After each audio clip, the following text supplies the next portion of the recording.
A hymn for seamen, prayers for a fleet, poignant words for sea adventurers about to emboss an already rich chapter of maritime history. From tiny Wembury church, a call to pray for 26 ocean races, the modern quills that will etch even deeper into history the epic voyage of the bark Parmelia. Aboard her were 150 men, women and children, with their animals and poultry and the barest necessities to start a new life. They journeyed deep into the South Atlantic, turned east with the trade winds, and after a voyage of more than 3.5 months, anchored off Garden Island, Fremantle.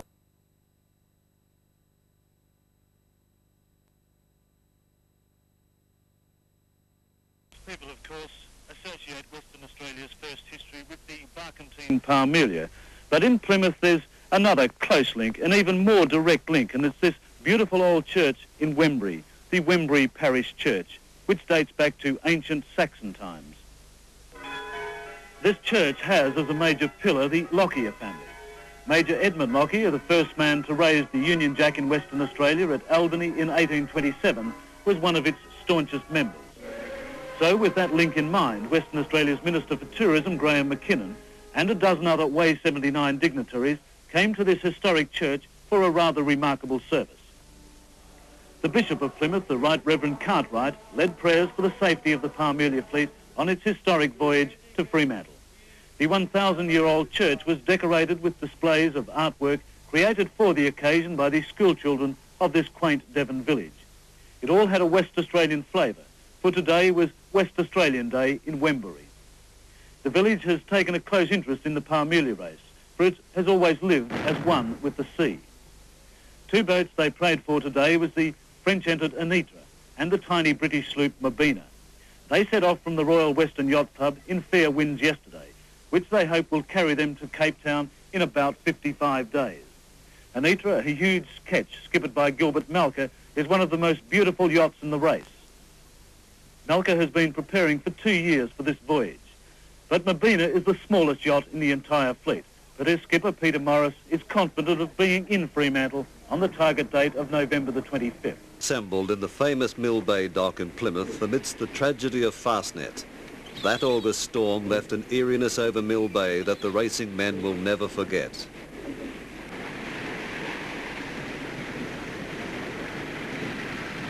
But while one race ends, another must start. The Parmelia glamour boat Siska slides out of Plymouth to make repairs for the start of the race she was built for.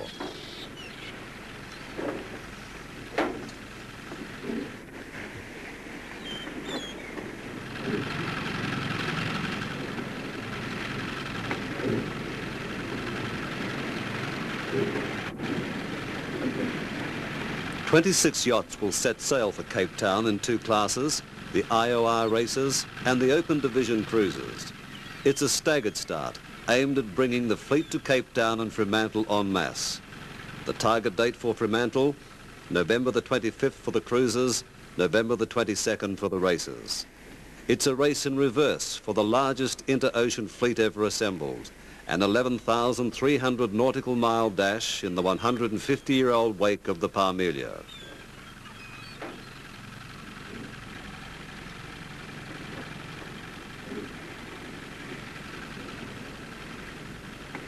Nine countries are represented, including France, the country that 150 years ago looked likely to establish a colony in Western Australia.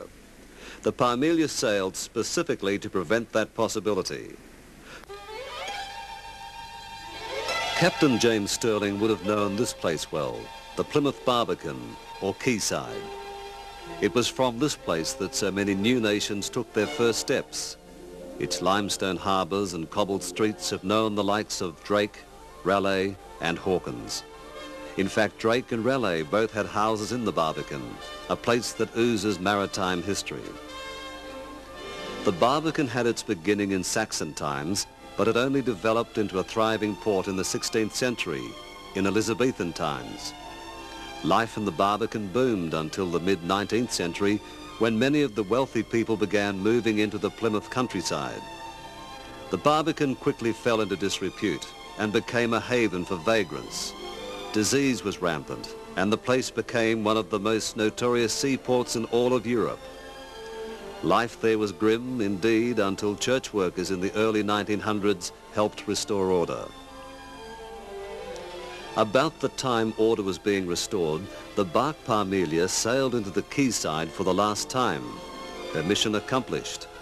From the quay, she was taken to nearby shipyards known as Frank's Quarry to undergo an extensive refit.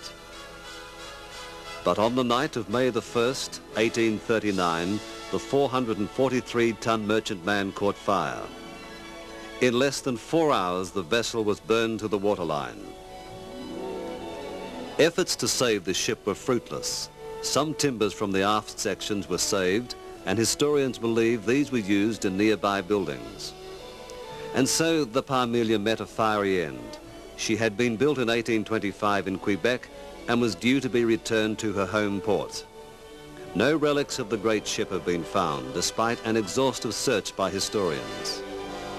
The cause of the fire is not documented, but historians believe that sparks from a lantern might have ignited a quantity of valium known to have been aboard the vessel. Nothing remains of the Parmelia, but accounts of her deeds will live on. The fleet of sleek racers which set off for Fremantle make certain of that. In small batches, the racers and cruisers begin to glide away from this historic port, which has seen the beginnings of some of the most important voyages in history.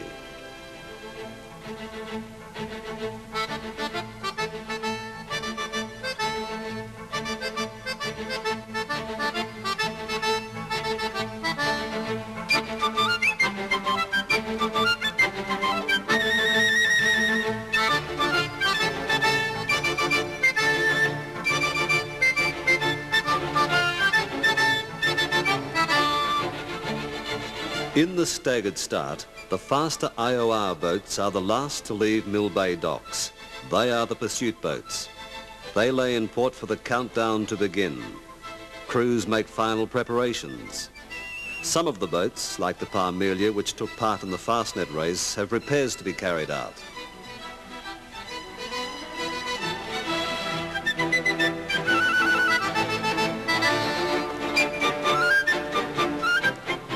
During countdown, the Parmelia crew spread the Parmelia word.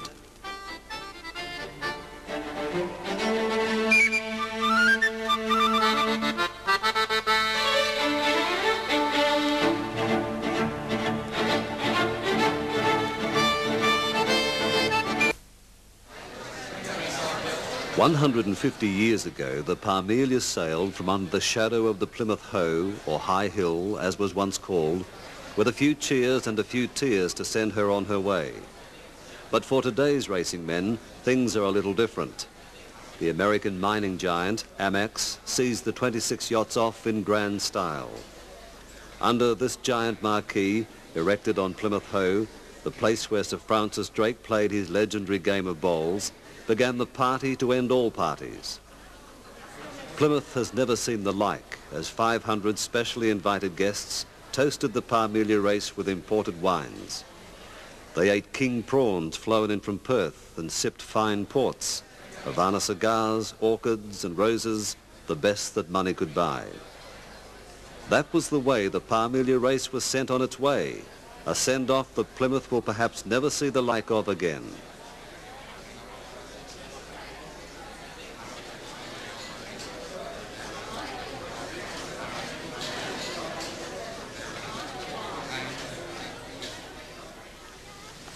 With the party over, the racing men turn their eyes to the sea, to the Atlantic that will carry them south across the dreaded Bay of Biscay, through the equatorial calms and into Cape Town.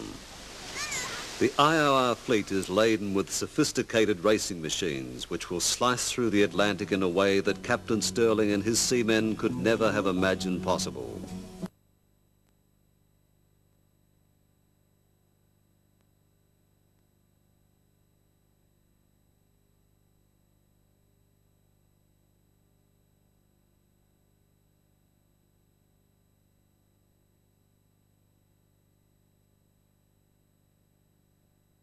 Most another country. Cooler, green, and in some ways a lot like Devon or Cornwall. Albany, A seaside town on the south coast overlooks one of the finest natural harbours in the world.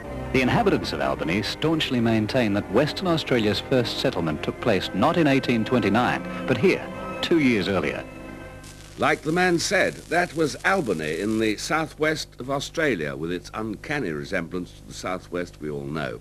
But the Aussie connections go far beyond just mere appearances. Edmund Lockyer went to Albany in 1827 and claimed Western Australia for the British Crown. There he's a national hero. Here in Devon, a favourite son, and this Sunday he'll be honoured at a church service in Wembury. David Young's been looking at the Lockyer heritage. In Plymouth, evidence of the Lockyer family is everywhere, and although bomb damage during the Second World War erased many of Plymouth's famous streets, parts of Lockyer Street somehow survived the Holocaust. The Lockyers have a long and distinguished association with Plymouth, which stretches back over the years. During the 19th century, various members of the family were Lord Mayors on 9 separate occasions. Various buildings have also been named after the family. Perhaps the most renowned is in Lockyer Street itself, the Lockyer Tavern, a hostelry still proudly displaying the family's arms on its sign. Edmund, the third son of Thomas and Anne Lockyer, was born in Plymouth, but probably grew up in nearby Wembury, where his father bought an estate on which he subsequently built Wembury House. It cost £20,000, an enormous sum in those days. Wembury Bay, dominated by the Great Mewstone, is overlooked by Wembury Church, where the Lockyer family regularly worshipped. Precariously perched on the edge of the cliff, it has to be one of the most attractively positioned churches in the country. Although dating from Saxon times, the oldest visible part today is the south porch, all that remains of the original Norman church. The inside of this lovely church, dedicated to St. Warburg, has hardly changed at all since Edmund Lockyer worshipped here, and taking pride of place amidst memorials to his ancestors are the Australian and Western Australian flags, with their commemorative plaques, presented in 1941 and 1979. The annual Lockyer service on Sunday will be conducted by the vicar, the Reverend Anthony Macy, who produced a Western Australian flag which will be flown from the tower during the service, a proud tribute to a fine son of Plymouth.